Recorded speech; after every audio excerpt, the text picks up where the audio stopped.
আমরা মাস্টারপাড়া অর্থাৎ ঝলক ফুটে এসে উপস্থিত হয়েছি। শুধু বক্তব্য যারা জল ভরবেন ওনারা বাম পাশে একদম পাকা ঘাট, পুরো পাকা ঘাটটি আপনারা আপনাদের দখলে নিয়ে যান।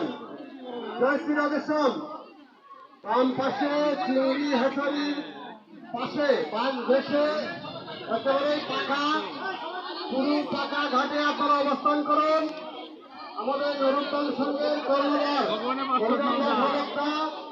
নরোত্তম সংঘের পূজারী সুমন গোসাই গঙ্গা আহ্বানের মাধ্যমে আপনাদেরকে জল ভরার জন্য অনুমতি প্রদান করবেন। জয় শ্রী রাধেশ্যাম। যিনিরা সাজুগুজু করে কলসি এসেছেন শ্রীমতী রাধা ঠাকুরানীর জন্য জল ভরার উদ্দেশ্যে, তাদের চরণে মিনতি রাখছি আপনারা কৃপা করে ওই বাম পাশের পুরো পাকা ঘাটটি আপনাদের আয়ত্তে নিয়ে নিন। জয় শ্রী রাধেশ্যাম। আপনাদের সম্মুখে আমাদের সঙ্গের কর্ণধার অভিরাম দাস অলক্কা মন্ত্রের মাধ্যমে জল ভরার আহ্বান করবেন। জয় শ্রী রাধেশ্যাম। বিচারক মন্ডলী 5 জন বিচারক মন্ডলী নির্ধারিত ছিল। আপনারা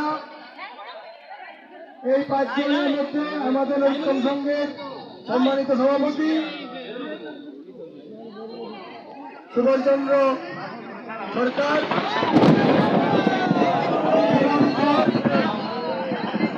হেমল গোসাই, বীরেন্দ্র